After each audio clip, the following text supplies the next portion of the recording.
Welcome back, folks, to another episode of The History of Tony. Glad to see you back today. Let me get here we go. Hang on here.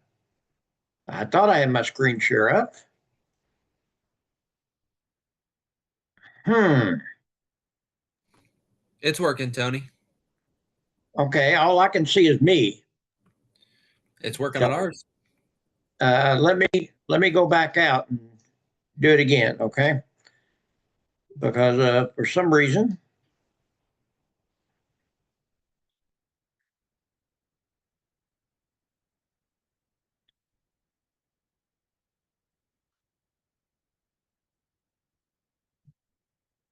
there we go.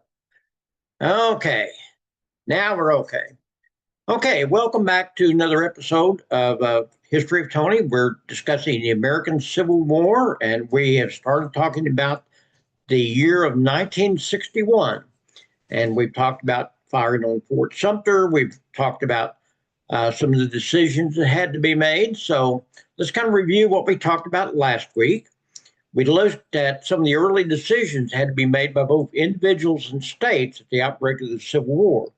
A lot of dilemma going on there. The border states of Delaware, Missouri, Maryland, Kentucky all had to make up their mind. Do we stay in the Union? Do we go to the South? What do we do? As it turned out, they all stayed in the Union, thank heavens, because they really were critical to the war effort. Remember, Missouri controlled basically the Mississippi River. Kentucky did the same with the Ohio River. Maryland, if it had gone to the South, Washington, D.C. would have been totally surrounded by the Confederate States. Delaware was really not in play very much. It was never really a big decision on their part. Then we reviewed some of the decisions that had to be made by some of the officer corps. Remember, we had a very well trained officer corps, and a lot of them were from the South that had gone through West Point. Some of them stayed fought with the Union, some went to the South. It was a big decision. You'll find out that there were officers who were best of friends during the war. I mean, during the years before the war, had to fight each other on the battlefield. Perfect example is Ulysses S. Grant and James Longstreet, who actually Grant married his Longstreet's cousin, Julia Dent, and they ended up fighting each other toward the end of the war. It pretty tough decision on their part. Then we reviewed the lives of the two most famous and important people, military wise, in the Civil War, Robert E. Lee and U.S. Grant. We looked at how they rose to greatness, and I told you that their paths could not have been anywhere different. I mean, it was just unbelievable the difference. Robert E. Lee was kind of royalty, married the great granddaughter of Martha Washington, lived in a big illustrious estate outside of Washington, D.C., which is now Arlington Cemetery. Grant, on the other hand, was from very modest background, struggled through alcoholism for many years in the 50s.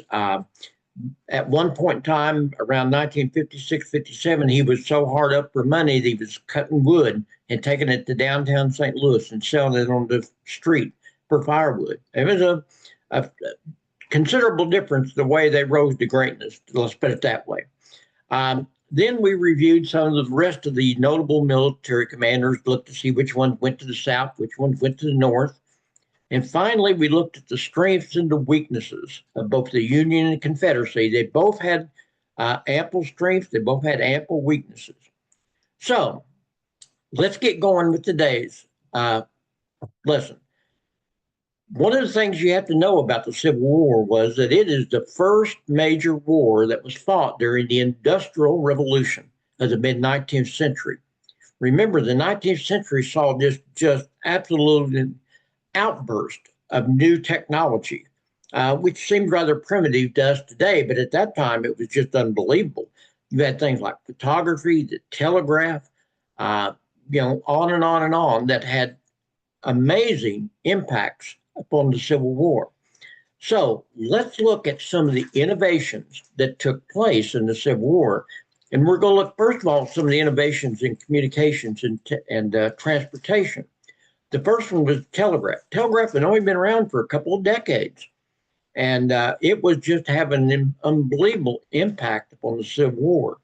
During the war, 15,000 miles of wire were laid purely for military reasons. And it absolutely really made a difference, particularly in the North, because the South did not have nearly as much capability of doing this as the North did. The North just laid, like I said, thousands of miles of telegraph wire. Lincoln was in constant communications with his field officers, something brand new. That had never happened before in the history of warfare. And all of a sudden, you got Lincoln sitting in the telegraph office in Washington, D.C., where he spent much of it almost every day uh, sending telegrams to his commanding officers out in the field. What's going on? Do this, do that. Uh, it was a complete revolution in that communications. You also saw a revolution in the way that the war was remembered. Photography. We'll talk about this later, but in detail. But while photography had been around for a couple of years and it was used very not very much, but at least it had been used during the Mexican War. It really was the Civil War where photography got into the real, you know, where we could actually see the war. Yeah, remember, folks, up to this point, all that people had was communication through writing or first person accounts. All of a sudden, you could see the war, and that had a tremendous impact on the home front. Um, Aerial reconnaissance, the hot air balloon was used for the first time in warfare, particularly again in the North. What they would do, they would use a hot air balloon and put an officer in the hot air balloon, and they would float it up in the air. And they actually, during the war, they would use telegraph wires to actually link up the balloon with a station down on the ground, and the telegraph operator up in the hot air balloon could actually send communications down to the ground. He could see troop movements a lot better. Wasn't used on every war by any means at all, but it was really an unusual circumstance.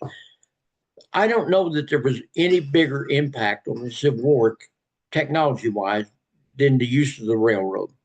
Now, again, the railroad had only been around for a couple of decades or so, maybe three. And again, the North had a really preponderance of railroads compared to the South. And it just absolutely revolutionized troop movements because all of a sudden you didn't have to move troops by foot or by horse or by wagon. All of a sudden you could load them on railroad and you could take them long distances in short periods of time, at least for that period of time, compared to otherwise.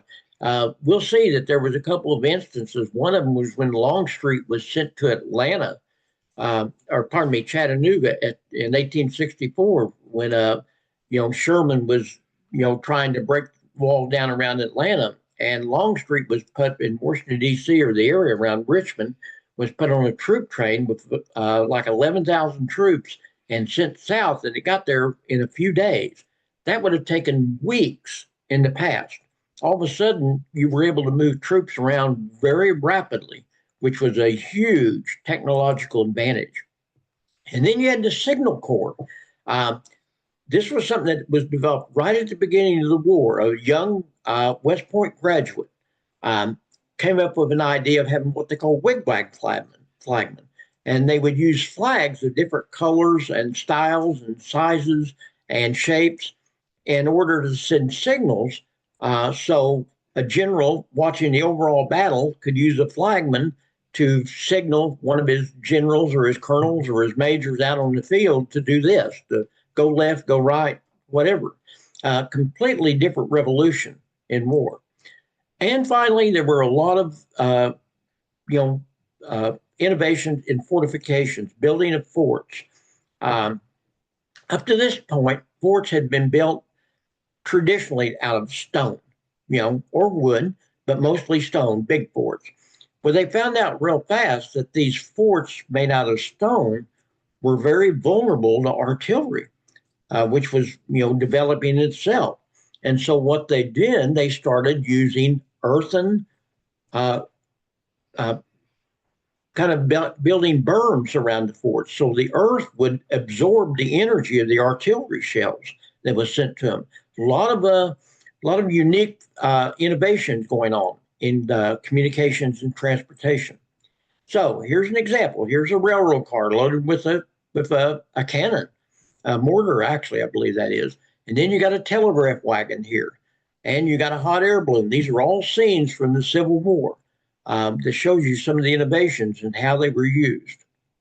So there were also a lot of innovations in the medical field. Again, one of the things that often comes out of war is an increase in medical practices. And again, you saw kind of the origins of some of the modern medical practices coming out of the Civil War, like the ambulance corps. All of a sudden, there was an organized ambulance corps to actually transport wounded soldiers off the field back to field hospitals. Something that had never been done before. Not every battle by any means at all, but some of the bigger battles, there were actually ambulance corps that were in the background waiting for the end of the battle so they could transport the wounded soldiers off the field. Amputations.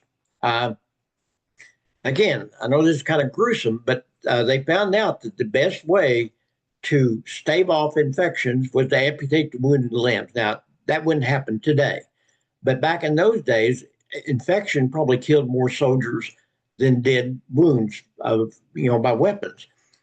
So what they figured out real fast was if you got shot in the leg was or an arm was really tore up, it's best just go ahead and cut the thing off rather than risk an infection.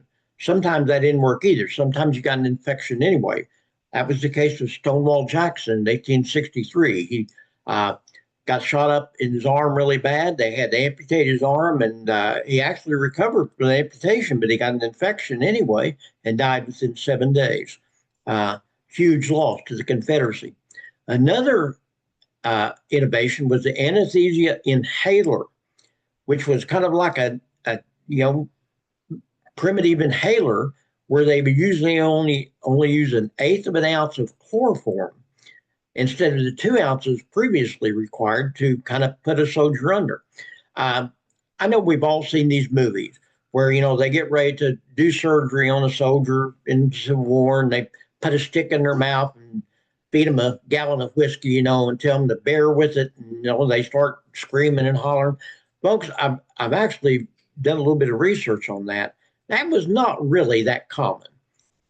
They had advanced to the point in the Civil War where they kind of knew how to put a soldier under. The problem was in the old way that you did it, it took a lot of chloroform. By using this inhaler, it only took an eighth of an ounce, which was a lot less. Spread it out a lot more. Another innovation was closing chest wounds. A lot of soldiers suffered chest wounds. And again, a very young surgeon early on in the war figured out that the death more often than not was coming from lung collapse rather than the wound. And so they figured out, the surgeon did, that the best thing to do was just close off the chest cavity with some kind of wrapping.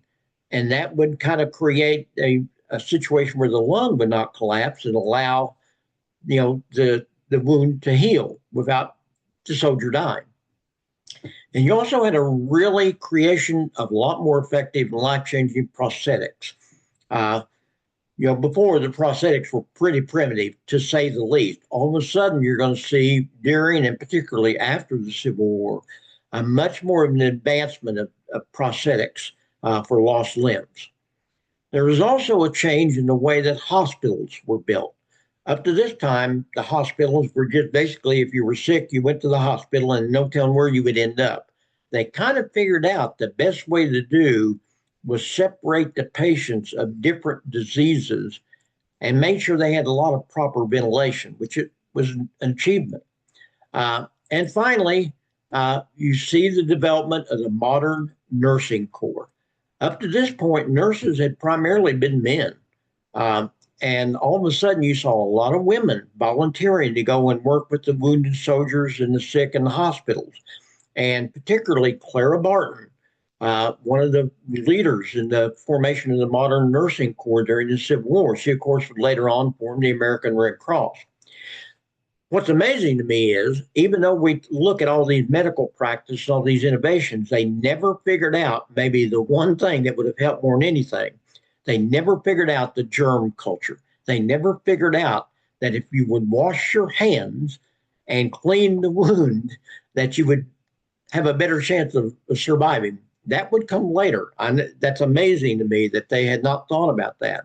But there was really not much of an understanding of germs and bacteria at this time. Just that many years passed. So here's that chloroform inhaler I was talking about. There, of course, is Clara Barton in one of the hospitals, and here's one of the surgeons getting ready to at least look like he's getting ready to amputate a limb. I don't know if he really is or not. But all the soldiers look around. I've got a feeling it almost looks like a staged performance, really, rather than an actual amputation getting ready to take place. And finally, maybe the biggest innovation in technology that occurred in the Civil War was in weapons. Again, that is not unusual, folks.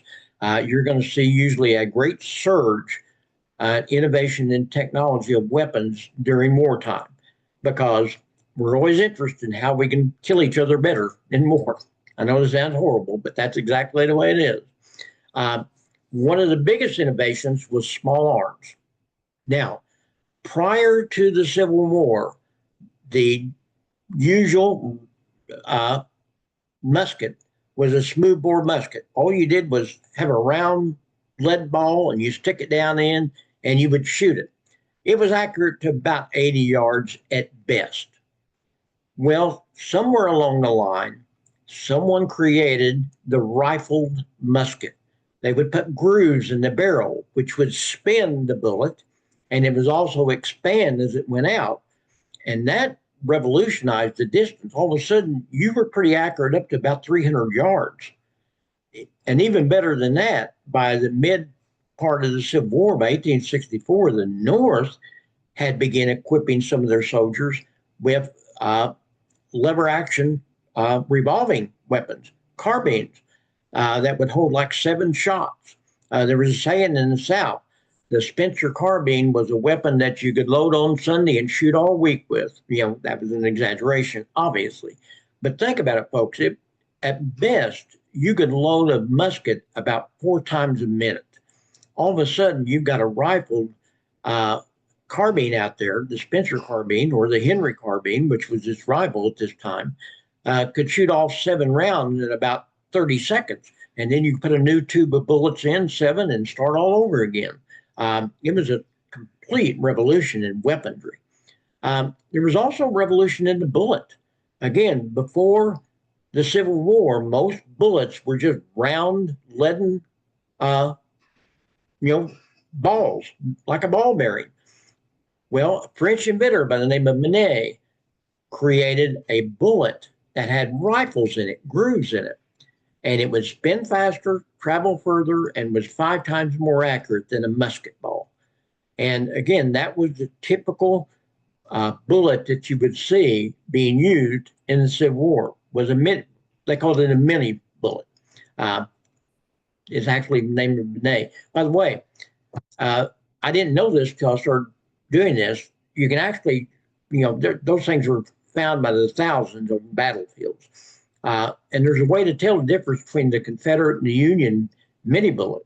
If it's a Confederate, it had 2 grooves around it. If it was a Federal bullet, it had 3. Didn't know that until I started doing this. There was also an experimental machine gun called a Gatling gun. And again, I know we've all seen this. It wasn't really used much, but it was at least used sparingly in the Civil War because, frankly, folks, it was so devastating that, the actual inventor of it hoped it'd stop warfare, So it wasn't used except very sparingly at the end of the war.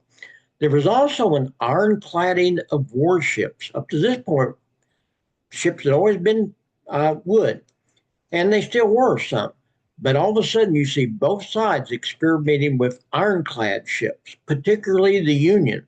By the end of the war, the Union Navy was primarily made up of ironclad ships, which was pretty unusual for that period of time. The Confederacy, on the other hand, had several innovations in naval warfare.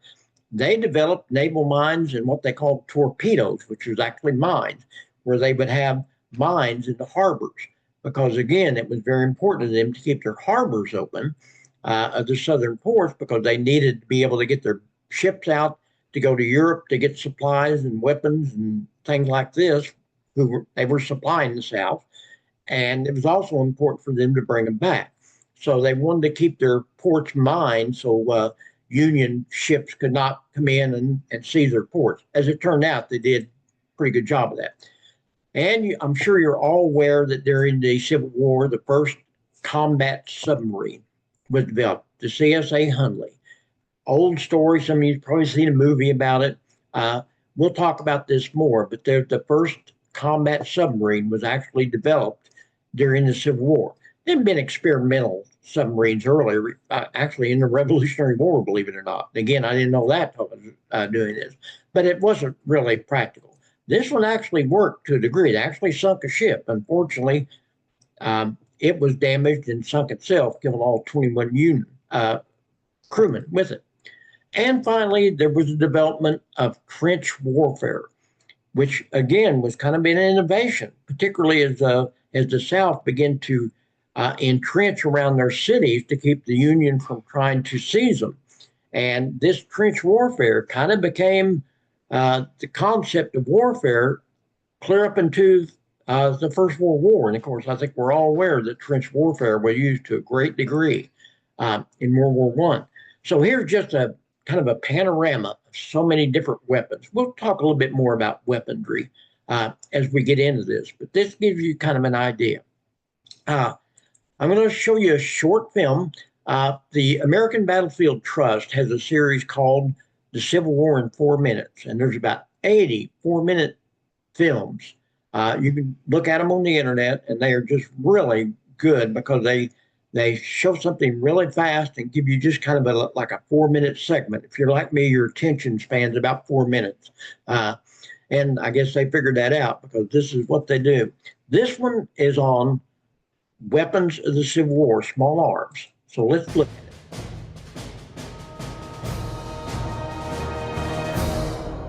The Civil War era saw a number of technological advances in many fields, but by far the most important to the Civil War soldier were the advances made in weaponry, specifically in small arms. A small arm is any handheld weapon that can be carried by a single soldier and used in combat. This includes handheld weapons such as pistols and revolvers, or shoulder weapons like muskets, rifled muskets, and carbines. Prior to the Civil War, nearly every army in the world used muzzle-loading smooth-bore muskets. These are weapons that load here at the muzzle or business end of the weapon. You pour down a charge of powder, followed by a spherical, smooth-bore round, which you would then ram down before firing downrange. The Civil War, however, saw the advent of breech-loading weapons. These weapons load here at the breech, which allows a soldier to load and fire more quickly. This is especially desirable to cavalry who want to load and fire while on horseback. Building off of this concept were the repeating rifles, which not only loaded here at the breech, but also loaded multiple rounds at one time in a single tube or magazine. The Spencer rifle, as an example, had 7 rounds in its magazine, which allowed those troops to fire according to their opponents, to load on Sunday and fire all week. But these are by far exceptions to the rule. The most common Civil War weapon for a Civil War soldier was one like this 1861 rifled musket, or its British counterpart, the 1853 Enfield. These rifled muskets load at the muzzle, but the barrel features grooves or rifling. At the beginning of the Civil War, troops armed with smoothbore weapons would be hard-pressed to hit their targets in the tree line behind me. But armed with a rifled musket, troops could hit targets 2 and 3 times that distance, and if they were expert, perhaps even 5 and 6 times farther. This gives us an idea of just how accurate and just how deadly Civil War weapons became. I'm joined today by Matt George, who is not only a reenactor, but the Civil War Trust Land Stewardship Manager. We're going to go through and show you the process by which these Civil War weapons were loaded. This is a 9-step process referred to as load in 9 times. We're going to go through it and show you how these weapons were loaded. Load in 9 times, load. At this, Matt will bring this piece in front of him. He's now reached back to his cartridge box, where he will then handle cartridge. He takes a paper cartridge out of his pack. Tear cartridge. He now rips the paper to expose the black powder within the paper cartridge. He will then charge cartridge. At this, he pours the black powder down the barrel and removes the rest of the paper that surrounds the conical bullet. The projectile he is loading is one of these, a mini ball named after Claude Etienne Minié, who created this bullet. Unlike projectiles of an earlier age, this is not a round bullet, but rather a conical bullet, which is shaped more like a bullet that we would see today. This is perhaps the deadliest small arms projectile of its era. Now that he's got that bullet in the barrel, Matt will then draw rammer. He will then ram cartridge. He rams that bullet down to the bottom to the breech of the gun and seats the powder. He will then return rammer.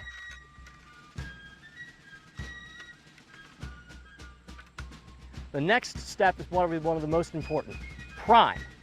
With this, he brings up his piece, brings the weapon to half cock, and places a percussion cap onto the nipple of the gun. This percussion cap, when struck by the hammer, will create a spark which will ignite the powder and shoot the bullet downrange. This weapon is now ready to shoot.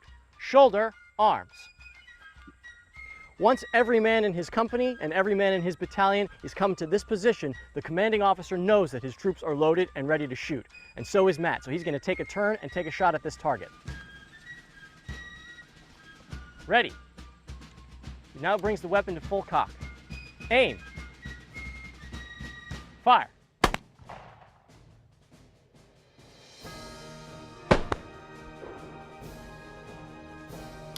Weapons like these rifled muskets were responsible for most battlefield casualties of the Civil War, and these technological advances, as well as others, made the Civil War the deadliest war of its time and changed the face of warfare forever.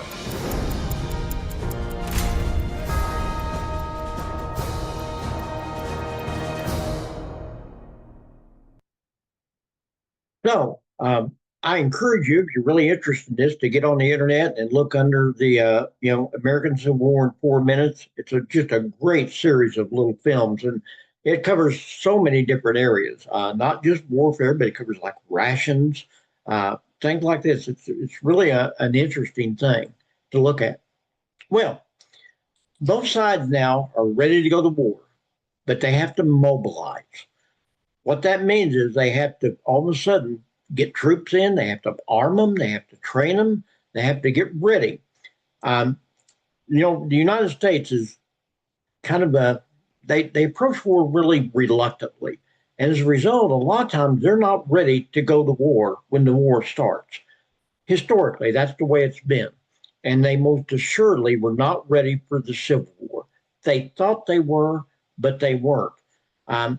In the beginning, in 1861, the United States Army, the Union Army, only had 16,000 soldiers in uniform. And most of these were scattered in tiny outposts out in the West. Most of them had been sent west to help with the settlement of the western areas and to fight the Indians in Texas and the Plains areas and all. So there weren't a lot of soldiers ready in the Union at the time of the Civil War. So they had to bring a lot in. Now, the man in charge of the Army, the Union Army in the Civil War at the beginning was a man by the name of Winfield Scott. Winfield Scott was a legend, folks. We're going to talk about him in just a minute. But he was absolutely a legend in his own time. He was 74 years old, though. He suffered from edema, swelling of the legs, brought on usually by congestive heart failure. He was morbidly obese. He suffered severely from vertigo, fell asleep a lot. As a result, he could not be a field officer. He was basically confined to his office in Washington, D.C. I understand that in the beginning of the war, he actually almost lived in his office because he could not, really make it in and out on a daily basis. The Army really had nothing resembling a general staff. They had no plans. They had no program for mobilization. Their small arms were basically these smoothbore flintlock muskets that we just talked about, stored in arsenals all over the country, a lot of them in the South, as it turned out. Frankly, it was a mess, folks. The Union Army was not prepared for war at all. After the firing on Fort Sumter, Lincoln called for 75,000 troops to be provided by the states. There was a quota system. And he said, Ohio, you're responsible for sending this many troops. And, Missouri, this many troops, etc.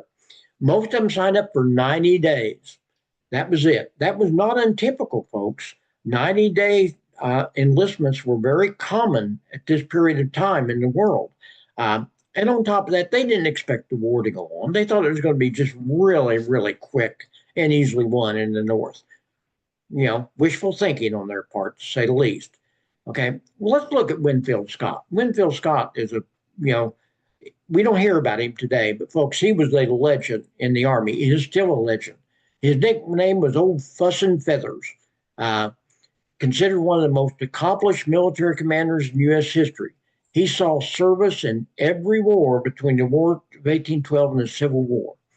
He was commanding general of the Army from 1841 clear up to the beginning of the Civil War. He was also the commanding officer of the troops fighting the Mexican-American War. And if you know anything about the Mexican-American War, you know it's one of the most brilliantly devised wars, battle plans in the history of America. I mean, he just did things that nobody else had even thought about. And, you know, his plans are still studied, I understand, at West Point. He was so important that after the Mexican-American War, the Whig Party actually ran him for president, and a lot of people thought he was going to win. Eventually lost to Franklin Pierce because Pierce was kind of a Southerner, and he had kind of this coalition of Democrats in North and Southern Democrats. When the Civil War erupted, he had served for 53 years in the Army, making him the longest serving general in U.S. history, 47 years. He was a general for 47 years. Nobody has ever, I don't care if you're Eisenhower or anybody else, nobody has served 47 years as general except for Winfield Scott. Now, on top of that, he was just an imposing person. He was about 6'5", weighed about 300 pounds. I mean, folks, in the Civil War era, this man was a giant compared to, I would have been a normal person. You know me, I'm very short. Used to be skinny, not anymore. But, I would have been a normal person in the Civil War. This guy was just a huge man. He was also very flamboyant. He loved the splendor and the military pomp. Also had a pretty short temper. He didn't suffer fools gladly. Let's put it that way. You could get cut down pretty fast. After retirement, he moved to West Point, where he lived at the academy for the rest of his life until he died at the age of 79, some years after the Civil War. So this is Winfield Scott. He is the man that's in charge of the Army at the beginning. So let's look at the South, Southern mobilization. The Confederacy, on the other hand, already had 60,000 soldiers enrolled in state militia when Fort Sumter was fired on. Remember, the U.S. Army had 16,000, and a lot of their officer corps went south. So, they were really hurting, folks. The Southern armies already had 60,000 soldiers, and that's before all these soldiers started flocking to the recruiting stations, because remember, the South has this military culture compared to the North. The South also, although they didn't have the machinery and the industrial power to build weapons, became very adept at purchasing weapons and naval ships from Europe. Britain and France, there was no love lost between Britain and America. Remember, we just fought a war with them some 50 years earlier. We fought a war with them to get our independence in 1776. So, there wasn't exactly a big love lost between Britain and America at this period of time. So they willingly were supplying weapons and material and equipment to the South. And France was doing the same. On top of that, the man that was to lead the South as president, Jefferson Davis, was a graduate of West Point and a former Secretary of War. Folks, he had a very working knowledge of military tactics. He had been on the field. He had commanded armies. He knew what he was talking about. Lincoln, on the other hand, as commander-in-chief of the military, because he's the president under his Constitution, was just a rookie. He had served in the Black Hawk War in the 1830s for about 90 days, and I don't know if he even saw any combat.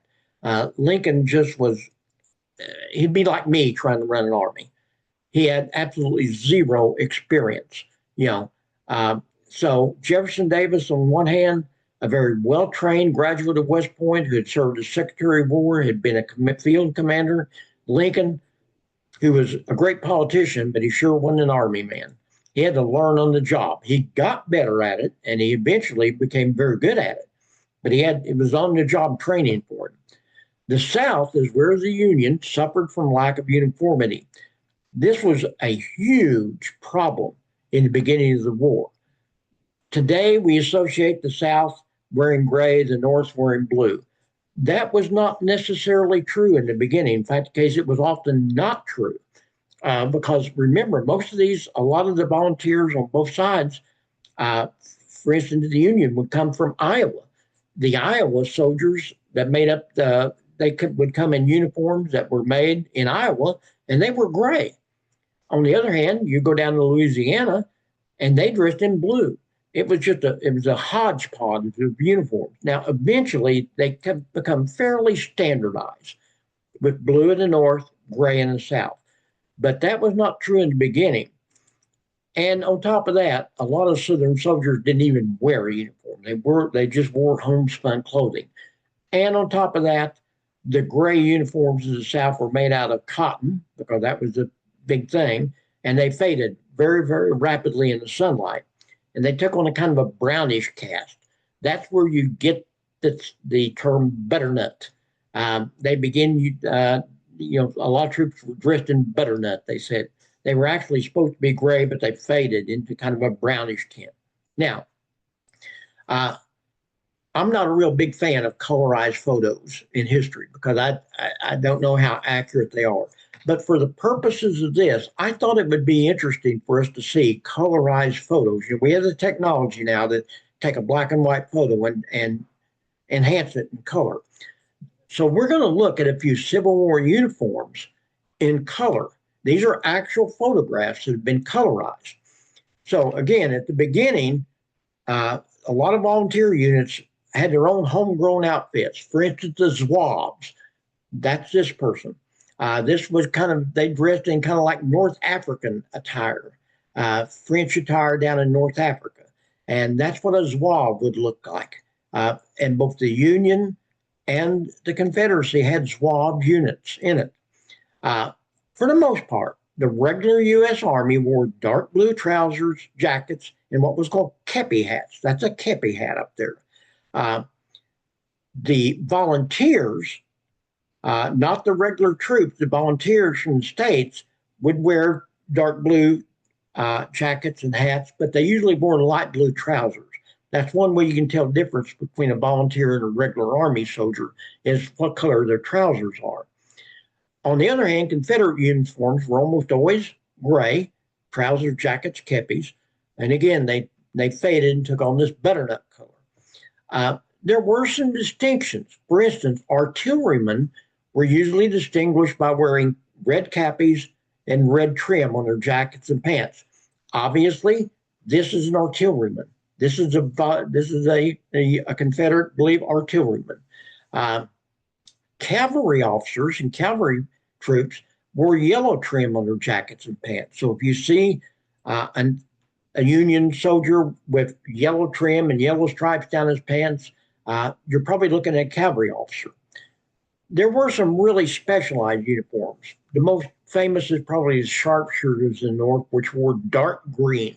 They wore that because it would blend in with the trees, and they often were put up in trees, snipers trying to shoot the opposing officers. And so they wore this dark green, so they kind of like camouflage in the trees. Now, we have several photos. I'm going to show you 3 photos of actual soldiers in the South. And again, these are colorized, but this is a volunteer soldier from the North. You can see that he's obviously a volunteer because he's got the dark blue kepi, he's got the dark blue jacket, but he's got the light blue trousers. His buttons and his trim on his hat are red, so I'm assuming he's an artilleryman. I don't know that, but it looks like it. This is an example. Now, here's maybe one of the most famous photographs of the Civil War. These are 3 Confederate soldiers that were captured after the Battle of Gettysburg. It's just a remarkable photo. I mean, just look at it. I mean, it's so clear. It's so well done. And this is a colorized version, but you can see what we're talking about, this butternut, this brown, this gray that kind of turns brownish. And I love this photo. These are 3 actual Confederate soldiers that were captured after the Battle of Gettysburg. And again, one of the most famous photos coming out of the Civil War. And finally, another really famous photo from the Battle of Gettysburg is a Union officer with a Confederate soldier. It's my understanding that these 2 guys knew each other before the war, and this rebel soldier was captured, and they sat down and someone took their picture. It's a classic example of a Union soldier and a Confederate soldier together, who were friends prior to the Civil War, as I understand. So these are just some good pictures that kind of give you an idea of the uniforms and what the people look like during the Civil War. Now, real fast, Union strategy. General Scott, who was in charge of the military, devised a strategy early on called the Anaconda Plan. And what this called for was a blockade of the southern ports, as well as an advance down the Mississippi River to cut the Confederacy in half, in a sense, cut off transportation and kind of squeeze the Confederacy into submission. The Anaconda, it got to be known as the Anaconda Plan. That wasn't what he called it, but it was kind of a derisive term coined by the press because everybody thought it was kind of stupid. As it turned out, that's kind of how it worked. When Grant took over in 1864 as the overall commander of the Union forces, he had kind of used the Anaconda Plan in the West, and then he used it in the South, in the East, by blockading the ports and actually kind of squeezing the South into submission. So it was kind of made fun of in the beginning, but it actually worked in the long run. The Southern Plan was called the Cordon Plan, and it was devised by Jefferson Davis. And to put it bluntly, the feeling of the South was that all they had to do to win was not lose.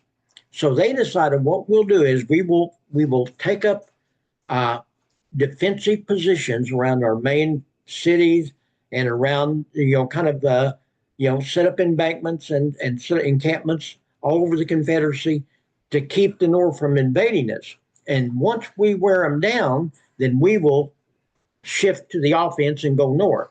That's exactly what they tried to do, okay? Because as we will see, when Lee comes into power in 1862, he basically starts having surgical raids into the Northern Territories. Some of them are successful, some of them are not. But that's what they tried to do. And you saw it in the West, too. And again, the Confederacy thought they could just wear the Union down because they thought that one rebel fighter was worth about 3 Yankees. That was their feeling. It was just a strategy that may have worked. In fact, it did work in the beginning. It just didn't work in the long run. So that's it for today. It's about 3:15, so I'm going to stop here. Next week, we are going to fight the first major battle of the Civil War. We're finally going to fight a battle, folks. The first battle of Bull Run or Manassas. A lot of Civil War battles have 2 names. The Union usually called a battle by the nearest body of water. In this case, it was fought near Bull Run Creek, whereas the South was usually name their battles after the nearest physical landmark. In this case, Manassas Junction. So a lot of Civil War battles have 2 names, and this is a classic case, the Battle of Bull Run or First Manassas. So that's it for today. I hope you've enjoyed this. I hope you've learned something, and I will see you next week where we will finally start fighting some battles. So long, and see you then. Bye.